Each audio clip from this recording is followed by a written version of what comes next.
जी, हमारा next topic जो है वो effect of change in temperature है according to the Le Chatelier principle. As you know very well that most of the reversible chemical reactions are disturbed by change in the temperature.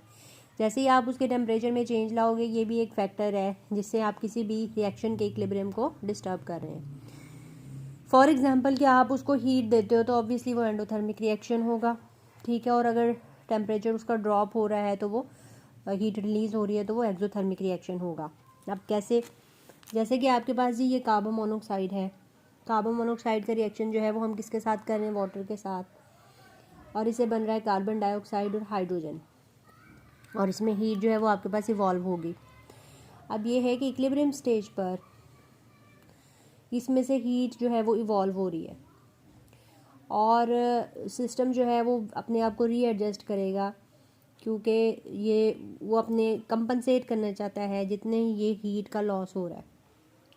इस heat loss of heat energy को वो compensate करना चाह रहा है. सो इसका मतलब है कि ज़्यादा से ज़्यादा कार्बन मोनोऑक्साइड और वाटर मॉलिक्यूल्स आपस में क्या करेंगे? रिएक्ट करेंगे और वो क्या बनाएंगे? कार्बन डाइऑक्साइड और हाइड्रोजन बनाते जाएंगे. और इस तरह से हीट जो है वो लिबरेट होती जाएगी. क्यों? क्योंकि रिएक्शन जो है वो एक्सोथर्मिक है और रिएक्शन जो है वो फॉरवर्ड डायरेक्शन में प्रोसीड होगा. इसका मतलब ये है कि by decreasing temperature we shift the initial equilibrium position to the right until a new equilibrium position is established. तो तब तक ये फॉरवर्ड होता जाएगा जब तक कि न्यू इक्विलिब्रियम पोजीशन जो है वो इस्टेब्लिश नहीं होता.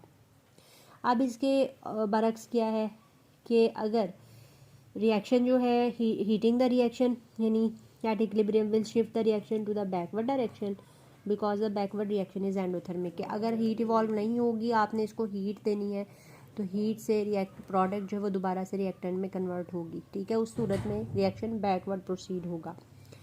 इसी तरह यानी कि अगर आपके पास पोटाशियम आयोडाइड है, ये सॉलिड फॉर्म में है और पोटाशियम आयोडाइड प्रोडक्ट में एक्वस फॉर्म में है, तो सॉलिड से एक्वस फॉर्म में करने के लिए इसको हीट जो है वो देनी पड़ी है, ठीक है. सो अगर हमारे पास क्या है कि इसका सैचुरेटेड सोल्यूशन है वाटर में हमने इसका सैचुरेटेड सोल्यूशन बनाया है एट गिवन टेम्परेचर, तो ये एक इक्विलिब्रियम पोजीशन अटेन करेगा, ठीक है. जब हम इसका टेम्परेचर जो है वो करेंगे, इसको देंगे, अटेन करेगा ये टेम्परेचर, हम इसको देंगे, reaction shifted to the forward direction. However decrease in the temperature favour the reaction is shifted toward the backward direction. यानी कि ऑपोजिट हो जाता है कि अगर इक्विलिब्रियम पोजीशन जो है, कोई भी रिएक्शन इक्विलिब्रियम पोजीशन पर है और उसमें राइज इन टेम्परेचर हो रहा है. राइज इन टेम्परेचर क्यों हो रहा है? क्योंकि उसको हीट देनी पड़ेगी. जब आप उसको हीट दोगे तो वो फॉरवर्ड डायरेक्शन में होगा, ठीक है. और इसमें डिक्रीज इन टेम्परेचर जो है वो favour the reaction to shift toward the backward direction. अब सॉल्युबिलिटी पे क्या इफेक्ट होता है ये याद रखना है इसका कि हीट ऑफ द सोल्यूशन जो है वो नेगेटिव होगी.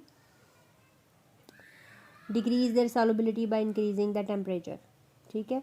when the heat of solution negative, those substances whose heat of solution are negative decrease their solubility by increase their temperature. क्या आप उसका टेम्परेचर इंक्रीज करेंगे, इसका टेम्परेचर इंक्रीज करेंगे उस सोल्यूशन का, तो उसकी सॉल्युबिलिटी जो है वो क्या होगी? कम होगी. उस सूरत में इसकी जो सॉल्युबिलिटी है वो क्या होगी? हीट ऑफ सोल्यूशन जो है वो क्या होगी? नेगेटिव होगी. अब when the heat of the solution positive, इसका मतलब क्या है कि ऐसे सब्सटेंसेस जिनकी हीट ऑफ सोल्यूशन पॉजिटिव है increase their solubility by increase in temperature. यानी कि टेम्परेचर के as heat of solution positive कब होगी? कि जब आप उसको हीट दोगे तो हीट करने पर उसकी सॉल्युबिलिटी इंक्रीज हो रही है. और heat of solution close to zero का मतलब क्या है कि heat of solution is close to zero, heat is neither evolved nor absorbed. Solubility of these salts in water is not affected by change in temperature, ठीक है. जैसे कि NaCl है, अगर वाटर में डिजॉल्व करते हैं उसका एक्वस सोल्यूशन बनाते हैं तो उसमें कोई भी इसकी हीट जो है वो इवॉल्व भी नहीं होगी और एब्जॉर्ब भी नहीं होगी. लास्ट इसका जो है वो है इफेक्ट ऑफ कैटलिस्ट. तो ये आपको ऐसे पता है कि जितने भी रिवर्सिबल रिएक्शन है उसमें इक्विलिब्रियम जो है वो कभी भी सूटेबल शॉर्ट टाइम में हमें अटेन नहीं हुआ. उसके लिए हमें किसकी ज़रूरत पड़ती है? कैटलिस्ट की ज़रूरत पड़ती है.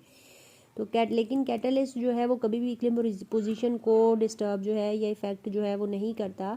ये सिर्फ रेट को इंक्रीज़ करता है both forward and backward reaction में, और ये इक्विलिब्रियम स्टेट को अटेन करने के लिए उसका टाइम जो है उसको रिड्यूस करता है.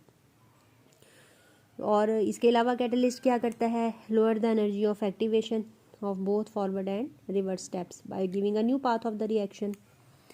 तो ये चीज़ें कुछ हैं जो कि ली शटलर प्रिंसिपल ने दी थी कि हमारे पास क्या, हम जब उसकी कंसंट्रेशन को चेंज करते हैं, जब हम उसके वॉल्यूम को चेंज करते हैं, जब हम उसके टेम्परेचर को चेंज करते हैं, या हम कैटलिस्ट का यूज़ करते हैं, तो क्या उसका इक्विलिब्रियम पोजीशन जो है वो डिस्टर्ब होता है। इक्विलिब्रियम कांस्टेंट की वैल्यू तो वही रहती है, लेकिन जब एक सिस्टम पर आप कोई भी स्ट्रेस अप्लाई करते हो तो उसका इक्विलिब्रियम डिस्टर्ब होता है, तो वो नए सिरे से इस इक्विलिब्रियम को अटेन करने की कोशिश करता है। तो अगर कंसंट्रेशन होगी चेंज प्रोडक्ट से हो, रिएक्टेंट से हो, रिमूव हो, ऐड हो, दोनों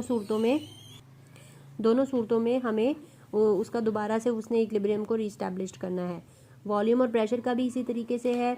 और थर्ड नंबर पे हमने उसका जो टेम्परेचर का इफेक्ट पड़ा, एक्सोथर्मिक और एंडोथर्मिक दोनों सूरतों में उसका इक्विलिब्रियम जो है वो डिस्टर्ब होगा। इनमें से सिर्फ एक कैटलिस्ट है जो कि इक्विलिब्रियम पोजीशन पे इफेक्ट नहीं करता। और वो क्यों नहीं करता, क्योंकि उसने जस्ट रेट को इंक्रीज़ करना है, उसने पार्टिसिपेट नहीं करना, और वो एनर्जी ऑफ एक्टिवेशन को भी कम करेगा, जिससे हमारे पास इक्विलिब्रियम जो है वो जल्दी अटेन हो जाएगा।